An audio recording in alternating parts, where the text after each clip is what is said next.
Okay, we're on take 3. And on that note, hello and welcome to my Tedtholomew talk. Stealthy Rejects Part 2, Season 1, Episode 5. Kicking off from Part 1, this time we're going to talk about the dreaded X32. Oh, fuck. It's the wrong one again. 1 second. Much better.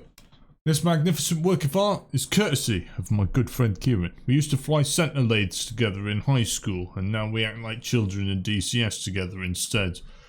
Allow me to demonstrate. You see, I'm coming in my F14 with a busted INS system, hence why my heads-up display is a bit wonky. The idea is I come into land, and my friend Kieran directs me to where he's parked so we can refuel and reload our weapons and shit together. And something else happens instead. Butter! Yeah, my INS is definitely a bit wonky. How to your front right, there's like all these like warehouses and buildings and shit. Yeah. What's this guy doing? Don't know. Where do you think you're going?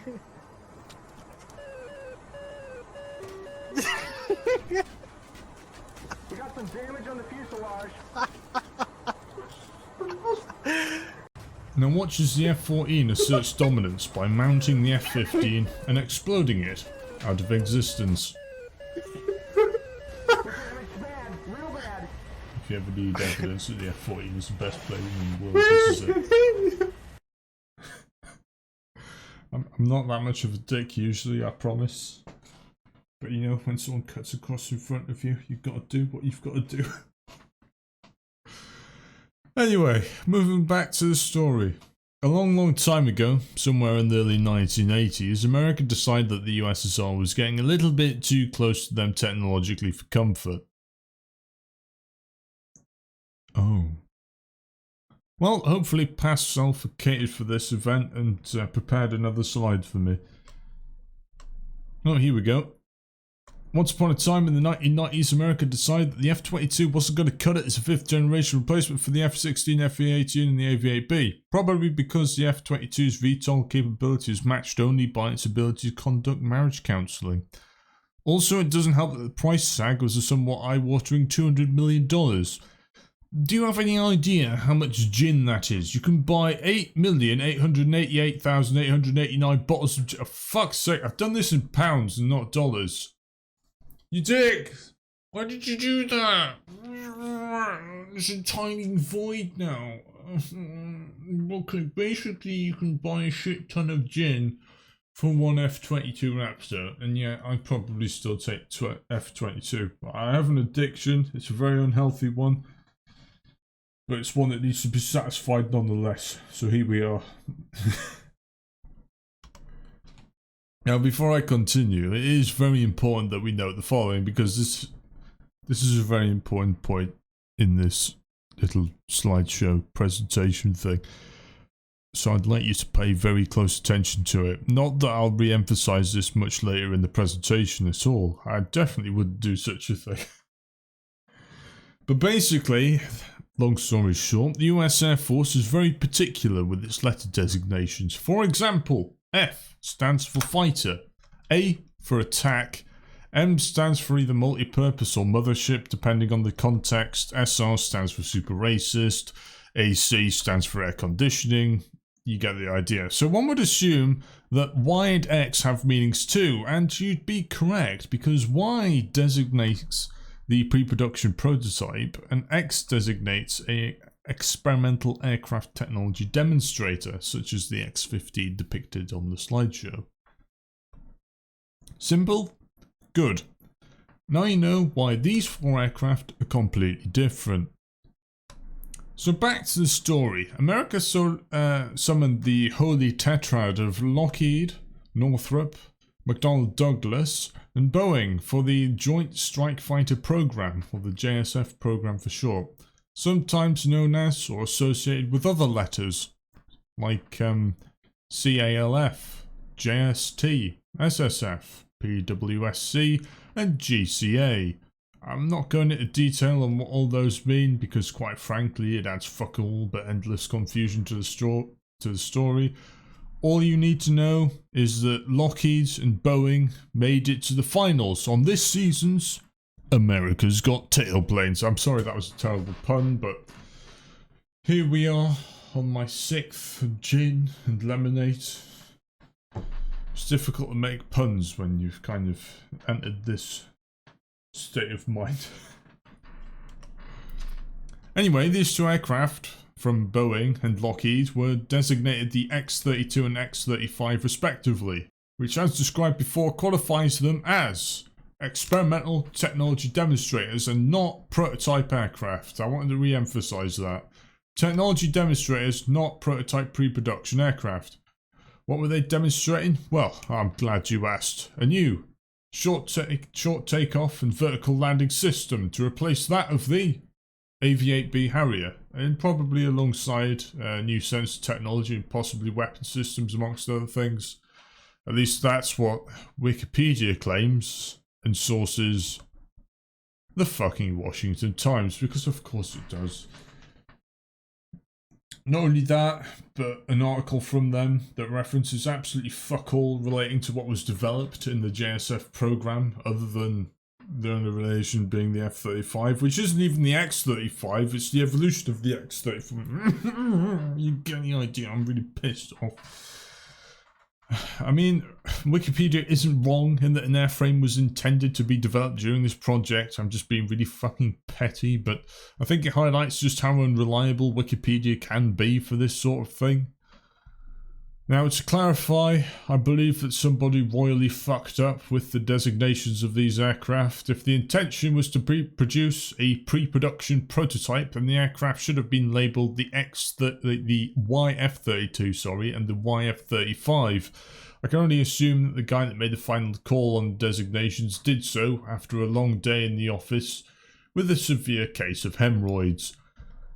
Obviously, it's no secret that the X-35 was developed into the F-35 following the competition, but why did it win? And this is completely unrelated to the question, but Mr. Xi Jinping, if you're listening, get a bit closer.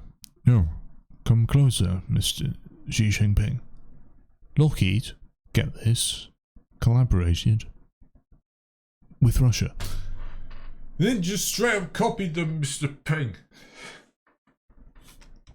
You see, Russia was working on an aircraft known as the Yak-141, and if that engine nozzle at the back there looks familiar, that's because it is. It's very similar to the short takeoff and vertical landing system to that used on the X and F-35. Essentially, Lockheed collaborated with, oh god, another name I have to pronounce, Yakovlev, during the development of the Yak-141, and consequently bought their engine nozzle design, or at least the blueprints to it, so legend has it.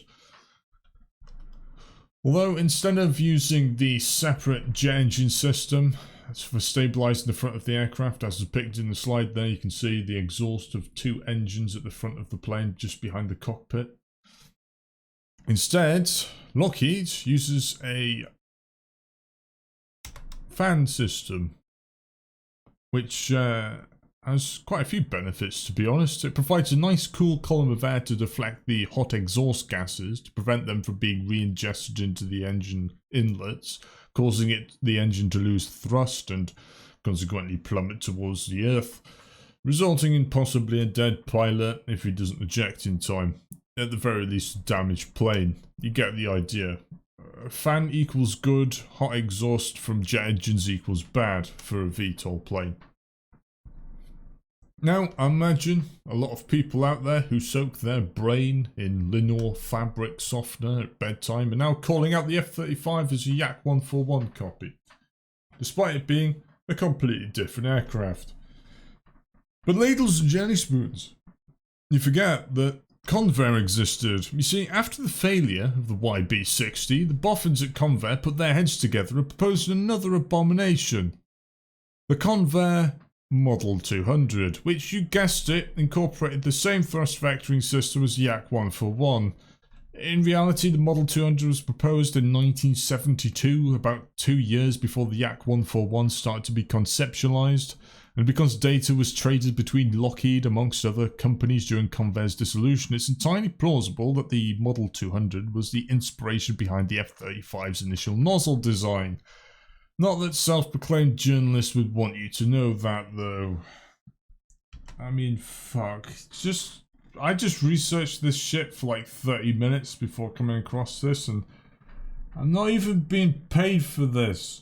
And yet some bellend on a fat salary for rolling their face over a keyboard for an entire 5 seconds gets given a fucking gold star and a pat on the back for spewing out this self-proclaimed journalism. I wouldn't care, but I literally just ranted about fucking journalists the other day on the F-35. But that's a story for another time. Calm down, Mr. Shizzlesticks. It's all okay. Deep breaths. So, moving on. The X-32's direct lift engine design history is also just as detailed and convoluted. In fact, it goes as far back as the AV-8B or the Hawker Siddeley Kestrel, if we're being pedantic, and that's about it. So thank you very much for coming to my Tedtholomew talk on the history of the X-32's engine. And I will see you next. I'm just kidding. Now, the only issue with this direct lift engine configuration meant that the demonstrator aircraft, i.e. the X-32, had to be reconfigured in order to go supersonic. At least that's what the transcript from Battle of the X-Planes said. That said, it's unclear if Boeing was just playing it safe with their design, or whether the addition of the front nozzle severely impacted the speed performance. And I'm saying that because when you consider that, unlike the Harrier, the main hovering thrust nozzles were stored inside the fuselage and covered up when not in use, thus reducing or eliminating parasitic drag. So it's entirely possible that the existing design, or even the redesign, may have omitted the problem altogether, but that's more speculation on my part from my limited knowledge in aerospace engineering. Speaking of the redesign, it is worth taking a look at because, and I appreciate this is probably a controversial opinion because the original design isn't exactly a looker, but I think the new design looks cooler than the F-35. It's like an F-16 but sleeker with a bit more chonk in just the right places. It's still got that weird inlet face, but we don't talk about that. On the flip side, it does look more like something that flies as opposed to something that would fall out of the sky faster than Trevor Jacob resorting to bailing out of his plane during an engine failure. What a wanker. On the topic of engines, the X-32 did improve on the Harrier. While the Harrier relied on 4 columns of air to keep the aircraft upright, the X-32 only needed 2 main columns of air. Truly an engineering marvel. On a bit of a tangent, going back to the direct lift systems in the Harrier jump jet, supersonic direct lift aircraft designs do exist. Back in the early 1960s, Hawker Siddeley proposed the P1154, essentially a supersonic version of the Harrier, which used plenum chamber burning technology to effectively add an afterburner to the engine, allowing the proposed aircraft to achieve speeds as high as allegedly Mach 2. Again, that's from Wikipedia. It's also worth noting about the aircraft's advantages, because in addition to the X-32's novel engine design, the X-32 was allegedly, according to Wikipedia, which references this book, I believe it's not really clear, to be honest.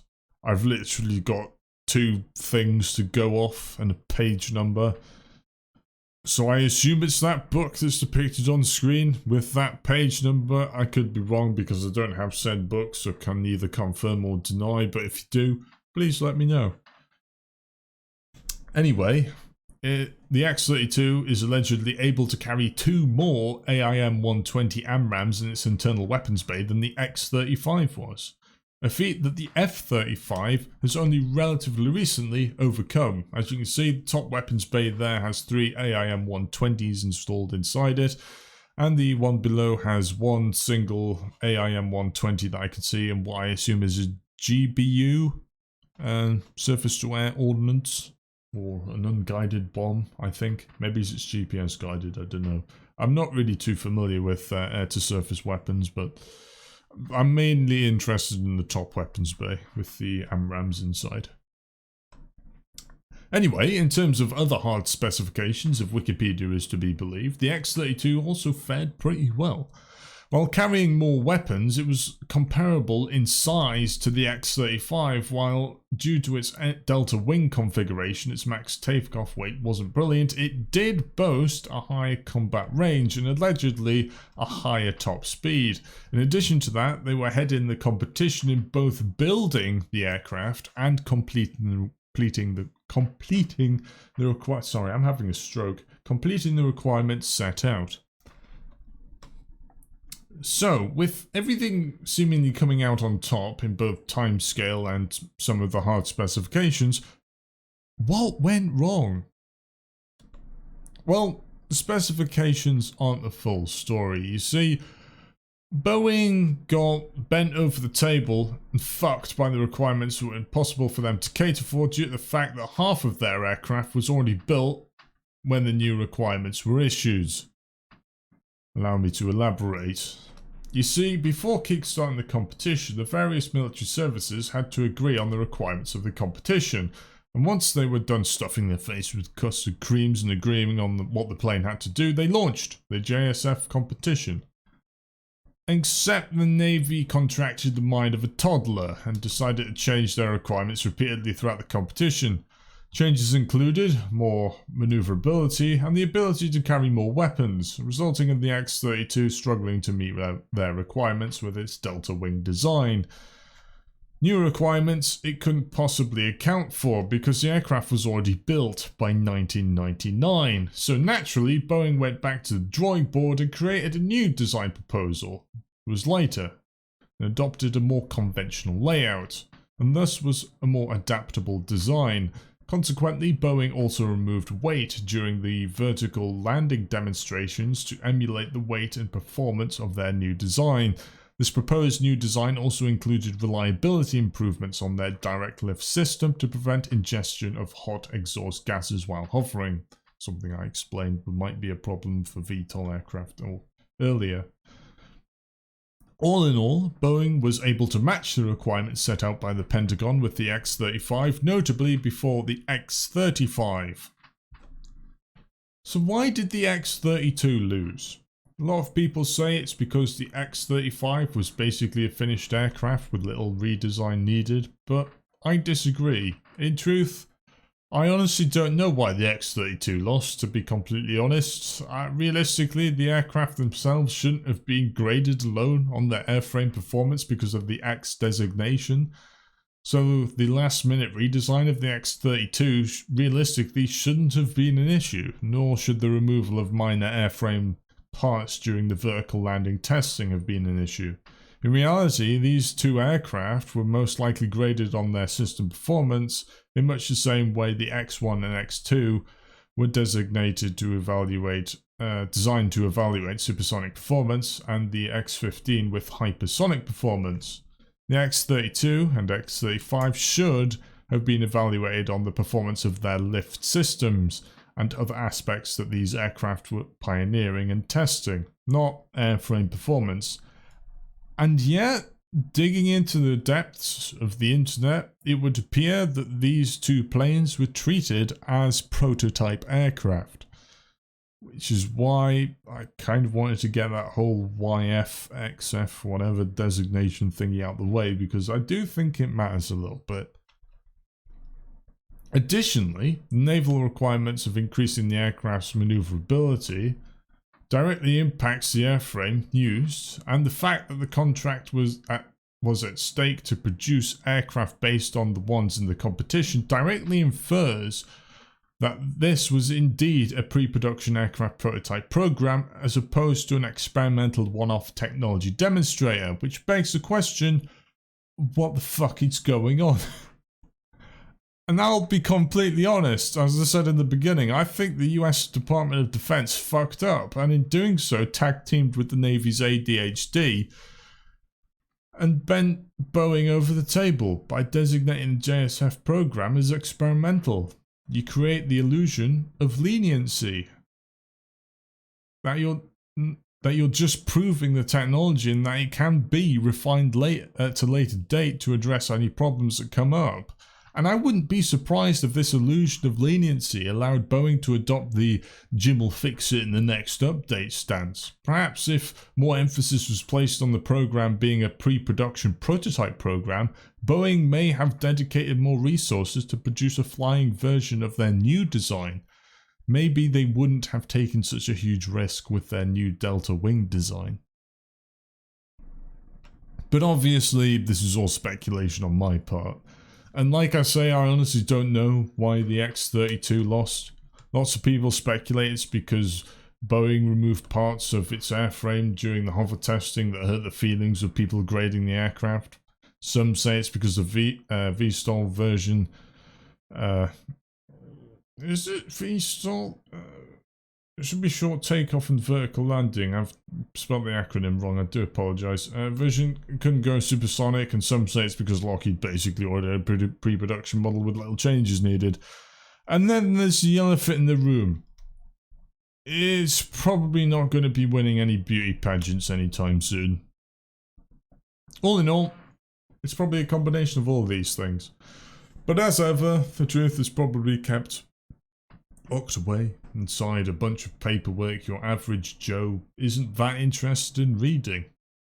And so, the X-32 lost the competition.